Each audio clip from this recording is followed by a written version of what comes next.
want you to do good, so happy to find, and I just totally love you, and I'll see you later. Bye, babe. Bye-bye.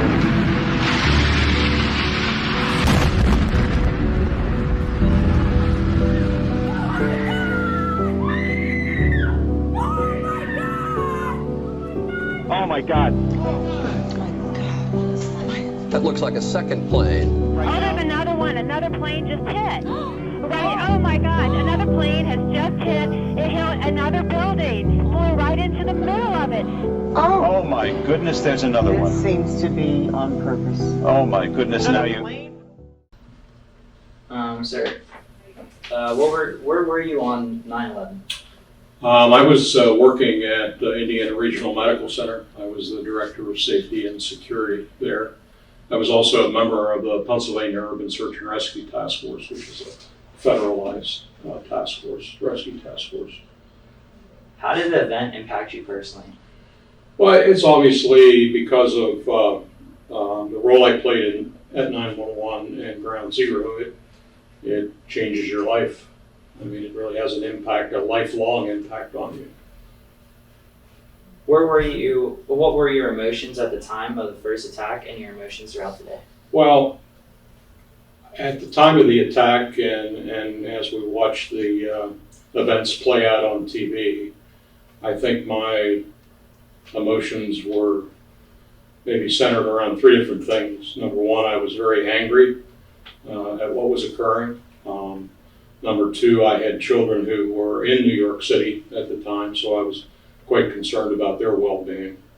And then number three, I knew that we were going to be deployed. As soon as the second plane hit the second tower, I knew we were going to be deployed to either one of three locations, either New York City, to Somerset, or to the Pentagon. And as it turned out, just as soon as that second plane hit, we were sent to New York City. What was going through your mind at the time, and how did you react to the attack? I think how I reacted was very deliberate, very focused, because again, I knew that we were being deployed, and at the time, we were told that three of us who were being deployed from this area needed to be in Harrisburg, which was going to be our point of departure to New York City. Needed to be in Harrisburg in 2 to 3 hours. That's almost impossible to drive that. So I did get clearance from our life flight helicopter that was stationed at the hospital to fly us there, which was a feat in itself because all aircraft, as you know, were grounded on that day. So we were able to secure use of the helicopter to fly us there, and then ultimately met up with the other 85 team members and deployed by convoy to New York City. Where did you hear or see that event unfold? I'm sorry? Where did you hear or see the event unfold? Actually, at the hospital in our control room, security control room, we have TV monitors and so forth there, and that's where we watched, at least I watched the beginning part of that.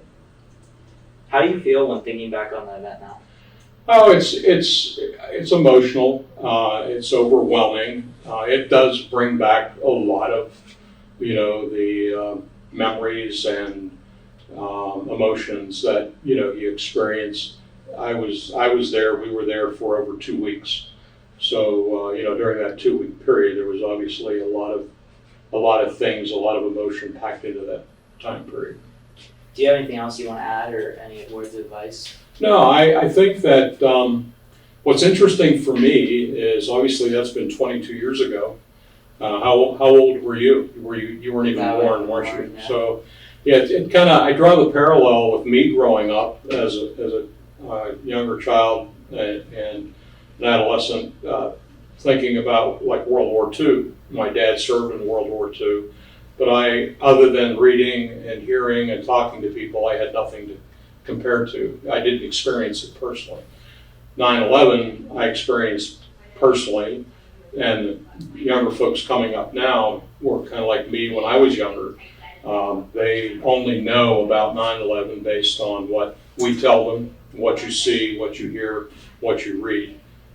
So it's good that you're doing this and that you become more aware of what transpired and that we don't forget all the lives that were lost on that day. Thanks, sir. You're welcome. Thank you. As close as we can get to the base of the World Trade Center, you can see the firemen assembled here, the police officers, FBI agents, and you can see the two towers. A huge explosion now raining debris on all of us. We better get out of the way.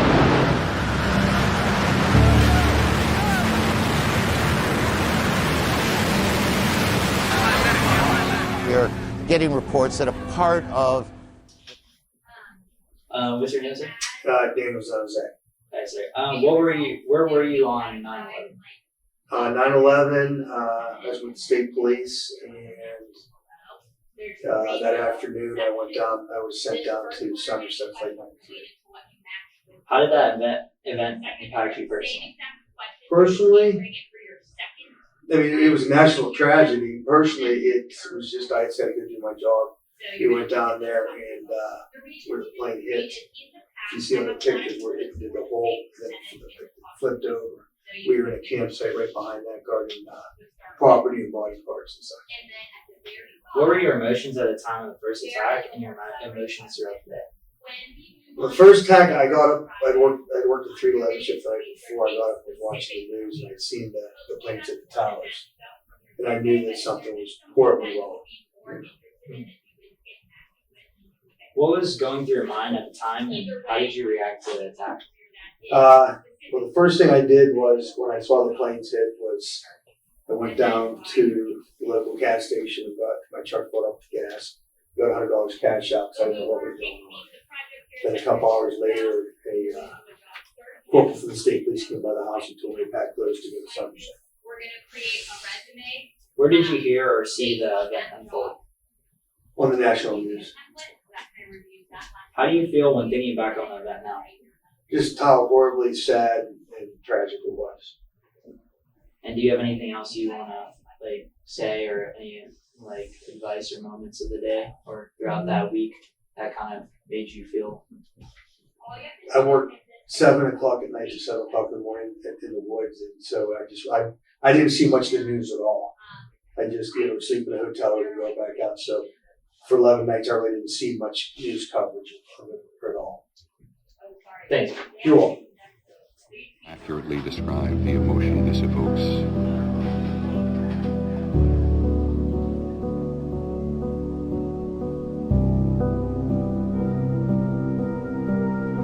I want you all to know that America today is on bended knee in prayer for the people whose lives were lost here, for the workers who work here, for the families who mourn. This nation stands with the good people of New York City and New Jersey and Connecticut as we mourn the loss of thousands of our citizens. I can hear you.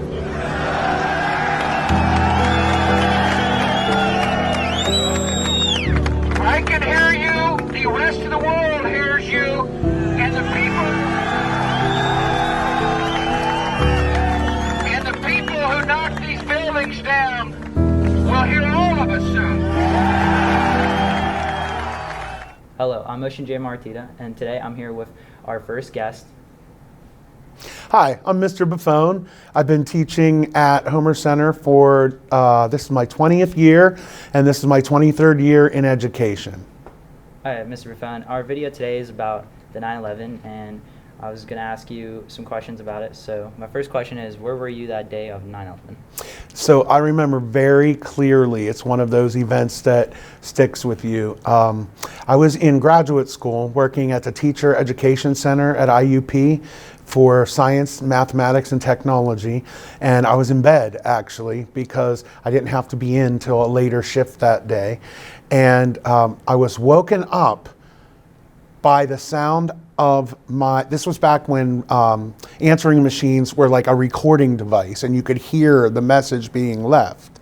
And my now sister-in-law, but at the time my brother's girlfriend who was at IUP, was calling me, and I could hear her voice, and there was panic in her voice, and I could hear her saying, Tony, if you're there, I need you to pick up. Something really crazy's going on. It's all over the news. I don't know if you're awake, but if you get this message, can you call me? Because I don't even know what to do right now. And I was like woken up, and I went over and I turned on the TV, and the coverage started coming. All right, so my second question is, how did the event impact you personally? So it was very, very emotional because I was watching live when the second plane hit the second Twin Tower. Like I was literally watching the news live, and I'm like watching, and the guys are talking, and then all of a sudden you just see this plane come in from the side, and it just in front of your face crashes into the second one. And you know, I just remember I gasped, and then when I realized this was a purposeful attack, I just remember the tears were just streaming down my face. I was just devastated for the people that were going to be losing their lives that day. What were your emotions at the time of the first attack and your emotions throughout the day? So initially it was that just intense sadness. And then what happens is I think you start moving through intense anger.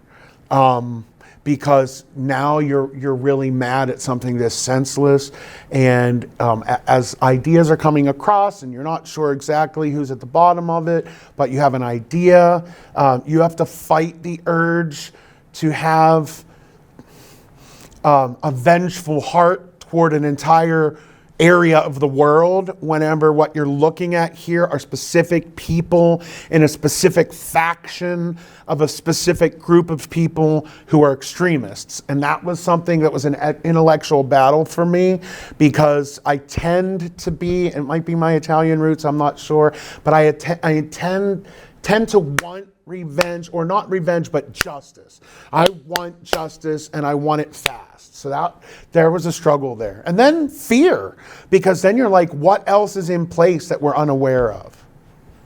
What was going through your mind at the time, and how did you react to the attack? Well, I think I kind of explained that, but I just remember when I showed up at work, my boss was like he made some comment like, who knows how our lives are going to change from this point forward. So for a period of time, I felt like there'd be a period of unsafeness, if you understand what I'm saying. And then as time went on, you started realizing that that was a specific planned attack, and that there wasn't enough of them in place to continue any kind of, long-term plan. And since then we've been, I think, relatively lucky, although things have happened around the world connected to the same sort of extremism. Now, for my last question, how do you feel when thinking back on the event or looking back on it now? It's so vivid. I'm 50 years old right now, and this event occurred, when I was not even 30. So I look back and I think it's unbelievable how vividly I hear my sister-in-law's voice on the answering machine, how vividly I can see the room that I got up out of bed. It was a college apartment, so just a college apartment, imagine it, and I'm not exactly the neatest person. And I remember stepping over some things and getting to the TV. I can remember the big, fat-backed, square TV. I don't even know if anybody watching this video remembers that TVs used to be square, not rectangular. But, and it was one that I bought with my own money in college, so it wasn't very big. And I turn it on, and I'm staring at it, and it's just all so vivid to me. And to relive that memory kind of brings back a little bit of that trauma of realizing the vulnerability of even the United States of America. Now, do you have any advice or words of advice to anyone who's trying to understand or look more about the event? I think my biggest advice is to go back to what I mentioned earlier, and that is that you need to be really careful. There was a lot of negative sentiment toward Muslim Americans at the time, and it's really important that we keep in mind that to be Muslim does not mean to be extremist. Just like to be Christian does not mean to be neo-Nazi Christian extremist. And so while we tend to see the things that the extreme factions of these groups are doing for whatever reasons that they believe, I think it's important for us as a world and to have world harmony that we at least keep in mind that, each person is an individual and each person deserves individual respect, regardless of the unfortunate tragedies that do occur. That would be my advice. Thank you so much, Mr. B. Thank you. Thank you. We've got a report from a guy at 24 of a cloud of black smoke off his lap. Wildcat 97. But we don't have confirmation. United Airlines flight number 93 left Newark at 8:01 this morning en route to San Francisco. It went down in Shanksville, Pennsylvania. Hello, my name is Ocean J. Marquita, and I'm here for our last guest. I'm Jody Rainey. I am the high school principal at Homer Center. My first question for you is, where were you on 9/11? I was in the classroom. I was a teacher at Purchase Line High School. So I was in my classroom. I taught world history. So 11th graders in the classroom when it happened. Where did you hear or see the event unfold? Actually, my next door neighbor at Purchase Line, our department chair, Jim Clapp, came across the hall and informed me of what had happened. We had TVs and stuff, so I was able to turn them on, watch a little bit of the unfoldings of that day, and then, so basically trying to make sense of that and how we were going to communicate with our kids. What was going through your mind at the time, and how did you react to the attack? Quite a bit. First off, you're kind of shocked that it could happen. You get anger, for sure. But also, you got to realize that you have a bunch of students sitting in front of you that are 16 and 17 years old, and how are you going to explain to them what happened, making sure that they're okay? And what was the rest of it? I forget. What did you ask? Sorry. What was going through your mind at the time, and how did you react to the attack? I just think trying to assure the kids that they'd be okay, that they're safe, and and so thinking about how we're going to use this to, because obviously teaching world history, you're going to be talking about this for a while, and just trying to assure them that they're safe, they're okay, and that this is something that we'll be able to overcome and grow from. What were your emotions at the time of the first attack, and the emotions throughout the day? Again, I think it was shock. I think it was a little bit of anger. It was all that kind of combined. But I think too, just kind of settling in and starting to worry about, do you have, fortunately for me, I didn't have family or loved ones that were impacted directly at the sites of the 3 terrorist attacks. And I just, so as it kind of went on, just trying to process it, and then also being an officer in our fire department at the time. I wasn't fire chief, I was assistant chief, and just especially Shanksville and how that would impact not only our guys, especially our firefighters. We had several that were part of county response teams, and so they were there going through debris fields and kind of serving as perimeter of the event and stuff like that. So just not only that, but wondering about those guys too and how that would impact them as a leader in the fire company. How did that, and then also how am I going to have these conversations with my students as the days and months unfolded after that. How do you feel when looking back on the event now? Mixed. I'd say.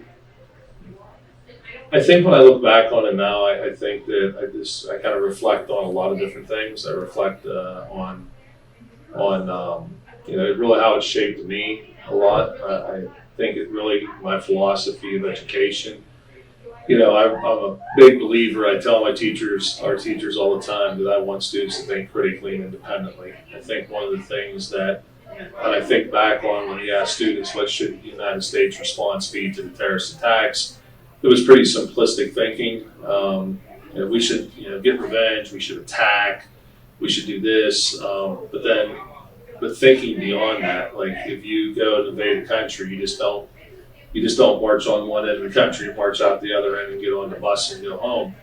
You have to, how do you prop up that country? How do you help the recovery process? How do you establish a presence? A lot of people died of 9/11, but a lot of soldiers also gave their life serving in Iraq and Afghanistan and other parts of the world after that. And so getting people to think about the consequences of decisions and the purpose of reactions, I reflect on that a lot because it's impacted me. My educational philosophy definitely changed and was impacted that day. I want students to know what they think, why they think it, and understand that, that thinking independently and knowing what you believe and why you believe it is really essential. Now, do you have any words of advice for our younger generation on this event? Yeah, like I said before, it's hard. You guys weren't even born. And the things that you saw immediately after 9/11 was some good and some bad, the unity of the country coming together, people trying to serve each other. What could they do to help the victims? What could they do to help rebuild? And so people putting aside their political ideologies, putting aside their grievances with others, and really the pride of being from the United States and being an American. I think that's something that we've moved way, way far away from in only 22 years post-event. That I'd hope people would be able to do that today because our country needs unity today. I think the negative that happened is, I preach to our students all the time about, I don't care what you are, I care who you are. I don't care, what political affiliation you belong to. I don't care what religion you follow. I don't care what color your skin is. I don't care, what your orientations are and all that stuff. That's what people are. Who are people? That's your character. It's your values. And it's a commitment to something like that. And unfortunately, after 9/11, there's a lot of people that were discriminated against and treated cruelly in our country because they may have been Muslim, the color of their skin, what they were, and with no consideration of who they were. And, that's wrong, and it will always be wrong. And I just like to see people put aside of judging people on, their actions, judging people on who they are and not what they are. Thank you so much, sir, for your time. Thank you.